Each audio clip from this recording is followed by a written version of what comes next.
ये कहानी है बेंगलुरु के एक संपन्न परिवार की, जिसके मुखिया थे जय कुमार जैन। जय कुमार जैन वैसे तो मूल रूप से राजस्थान के निवासी थे और बेंगलुरु में उनके कपड़े का थोक का व्यापार था। अपनी पत्नी पूजा के अलावा उनके परिवार में 15 साल की बेटी दिया और उससे छोटा एक बेटा था। जय कुमार के अपने व्यापार में अच्छी पकड़ थी, उनका परिवार अच्छा चलता था। परिवार में किसी भी चीज की कोई कमी नहीं थी। दोनों बच्चे अच्छे अच्छे प्राइवेट स्कूल में पढ़ा करते थे और वो अपने बच्चों पर हर चीज लुटाने को तैयार रहते थे। परिवार हंसी खुशी अपनी जिंदगी बिता रहा था, लेकिन एक दिन अचानक ऐसा क्या हुआ कि पूरा का पूरा परिवार ही बिखर गया। तो क्या हुआ था उस परिवार के साथ, किसकी लगी थी इस हंसते खेलते परिवार को बुरी नजर, जानने के लिए जुड़े रहें कहानी के अंत तक। ये दिन था 16 अगस्त 2019 का।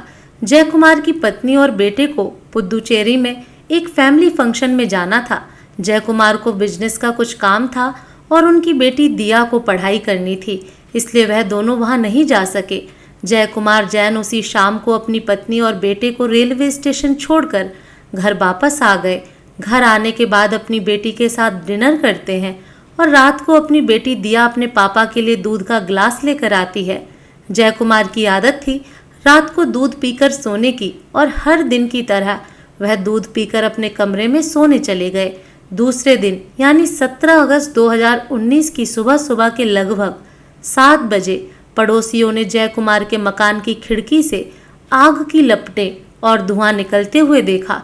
पड़ोसियों ने तुरंत फायर ब्रिगेड और पुलिस को सूचना दी। इसी बीच जय कुमार की बेटी दिया ने भी शोर मचाकर मदद मांगने की कोशिश की। तब पता चला कि जय कुमार उसी आग में फंसे हुए हैं। लोगों ने मदद करने की कोशिश की, लेकिन आग की लपटें इतनी ज्यादा थीं कि कोई भी कुछ न कर सका। इसी बीच फायर ब्रिगेड की गाड़ी पहुंचती है और घर के अंदर जाकर बाथरूम में लगी आग को बुझाने लगी। कुछ ही देर में आग बुझ गई, लेकिन आग बुझने के बाद बाथरूम में जय कुमार की झुलसी हुई लाश देख सबके होश उड़ गए। जय कुमार के मकान के बाथरूम में आग लगने से मरने की जानकारी मिलते ही मोहल्ले में सनसनी फैल गई। अब पुलिस भी वहां पहुंच गई थी और मौका-ए वारदात पर पुलिस ने पूछताछ करनी शुरू कर दी। जय कुमार की बेटी दिया ने पुलिस को बताया कि सुबह पापा नहाने के लिए बाथरूम में गए थे, तभी अचानक शॉर्ट सर्किट हुआ और आग लग गई। दिया ने बताया कि उसने आग बुझाने की कोशिश भी की, लेकिन कुछ ना कर पाई। उसके चीखने की आवाज सुनकर पड़ोस का रहने वाला एक लड़का प्रवीण भी मदद के लिए आया, लेकिन वह भी कुछ नहीं कर सका। यहाँ तक कि आग बुझाने की कोशिशों में दोनों के हाथ तक जल गए और फायर ब्रिगेड आते आते जय कुमार बाथरूम में ही फंसे रहे। पुलिस ने आते ही पूरे घर को सील कर फॉरेंसिक टीम के आने का इंतजार किया और जय कुमार की लाश को पोस्टमार्टम के लिए हॉस्पिटल भेज दिया। पुलिस ने दिया की बात मानकर यह अनुमान लगाया कि जय कुमार की मौत शॉर्ट सर्किट से लगी हुई आग से हुई है, लेकिन जय कुमार के शव की स्थिति देख पुलिस को कुछ तो खटक रहा था, लेकिन प्राथमिक जांच में मौत का कारण साफ नहीं हो पाया। इसलिए पुलिस पूरी पोस्टमार्टम रिपोर्ट आने का इंतजार कर रही थी और तब तक मामला दर्ज कर जांच पड़ताल शुरू कर दी। पुलिस ने अलग अलग टीम गठित करके जांच को आगे बढ़ाया और निश्चित किया कि कोई भी पहलू न छूटे। पुलिस के मन में शक जय कुमार की बॉडी को देखकर हो गया था। अब पुलिस ने जब जय कुमार के आसपास रहने वाले लोगों से पूछताछ की तो एक महत्वपूर्ण कड़ी सामने आई। जय कुमार की बेटी दिया और पड़ोस में रहने वाले लड़के प्रवीण के बीच प्रेम संबंधों के बारे में पता चला कि वही प्रवीण है जिसके बारे में हमने आपको कहानी की शुरुआत में बताया था, जो जय कुमार के घर में आग बुझाते वक्त मौजूद था। उसी दौरान फॉरेंसिक टीम घर पर बारीकी से निरीक्षण कर रही थी तो वहां एक चौंका देने वाली बात का खुलासा हुआ। गद्दी पर खून के दाग थे जिन्हें साफ किया गया था। इसके साथ ही फर्श पर और दीवार पर भी खून साफ किए जाने के निशान थे।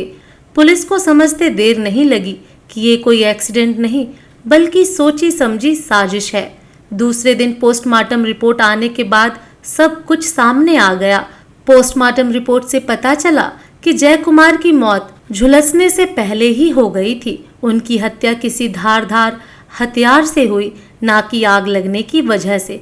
सब कुछ साफ हो गया था, लेकिन पुलिस अभी भी दुविधा में थी। वारदात के समय घर पर जय कुमार की 15 साल की बेटी थी और उसका पड़ोसी था, जिसे आसपास के लोग दिया का बॉयफ्रेंड बता रहे थे। पुलिस को समझ नहीं आ रहा था कि दिया, जो कि सिर्फ 15 साल की लड़की है, और प्रवीण, वो भी कोई बहुत बड़ा नहीं था, ग्रेजुएशन के फर्स्ट ईयर में ही था, और ये दोनों बच्चे कैसे इतने सातिराना तरीके से हत्या कर सकते हैं। हालांकि पुलिस ने दूसरे दिन दोनों को हिरासत में लेकर उनसे अलग अलग पूछताछ की। इसके साथ ही दोनों का मोबाइल भी पुलिस ने अपने कब्जे में ले लिया। दिया और प्रवीण से पुलिस सख्ती से पूछताछ करती है और दोनों पुलिस के सवालों में उलझकर उस दिन का पूरा घटनाक्रम बता देते हैं और दोनों ने जय कुमार की हत्या करना भी स्वीकार कर लिया। जैसे जैसे दोनों ने घटना की कहानी सुनाई, वह सुनकर तो ऐसा बिल्कुल भी नहीं लग रहा था कि यह गुस्से में किया गया कोई अपराध है, बल्कि यह तो पूरी सोची समझी साजिश थी। तो चलिए अब कहानी में आगे बढ़ते हैं और जानते हैं कि क्यों 15 साल की बेटी ने अपने ही पिता को मार डाला।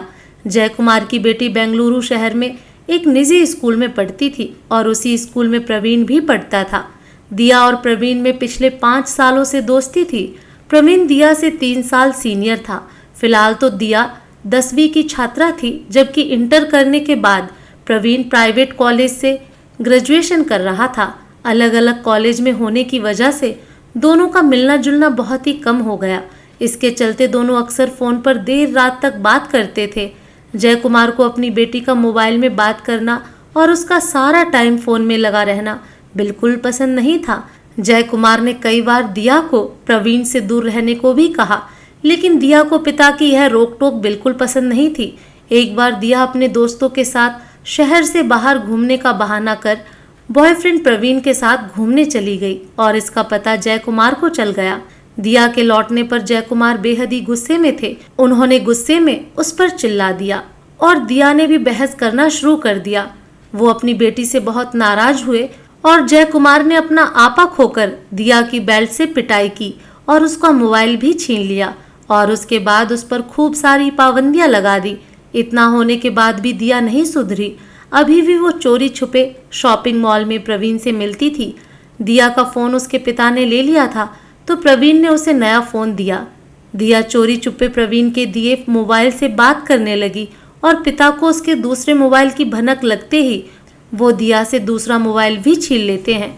पिता की हर दिन की रोक टोक और पाबंदियों से दिया नाराज थी। जय कुमार तो सिर्फ अपनी बेटी का भला ही चाहते थे, लेकिन दिया को यह सब समझ नहीं आया और उसने एक ऐसा कदम उठाया जो सोच से परे है। हिरासत में दिया ने बताया कि वह पिछले 1 महीने से अपने पिता की हत्या की योजना बना रही थी और प्रवीण के साथ मिलकर हत्या की योजना को अंजाम देने का मौका खोज रही थी। और फिर 17 अगस्त 2019 को यह मौका उन दोनों को मिल ही गया, जब दिया की माँ और उसका भाई फैमिली फंक्शन में शामिल होने के लिए पुदुचेरी गए। तो दिया ने प्लानिंग तो पहले से ही कर रखी थी और अब बस उसे अंजाम देना था। जय कुमार अपनी बीवी और छोटे बेटे को रेलवे स्टेशन छोड़कर घर आए। तब उन्होंने दिया के साथ डिनर किया, लेकिन डिनर के बाद दिया जब उन्हें दूध देने गई तो उसने दूध में एक नींद की गोलियां मिला दी थी। जय कुमार दूध पीकर कुछ ही देर में बिस्तर पर बेहोश हो गए। पिता को सोया देख दिया ने कन्फर्म किया कि गोलियों का असर सही तरह से हुआ या नहीं। पूरी तरह संतुष्ट होने के बाद उसने प्रवीण को फोन कर घर बुला लिया और फिर उन दोनों ने बिस्तर पर पड़े जय कुमार पर चाकू से बड़ी ही बेरहमी से कई बार वार किए, जिससे उनकी वही मौत हो गई। इसके बाद दोनों शव को घसीटकर बाथरूम में ले गए और हत्या के सबूत मिटाने के लिए कमरे में फैला खून और दीवारों पर लगे खून के धब्बों को साफ करने लगे। इसके बाद वह दोनों बोतल में पेट्रोल लेकर आए और दोनों ने बाथरूम में पड़े शव पर पेट्रोल डालकर आग लगा दी और इसी समय उन दोनों के हाथ भी थोड़े से जल गए।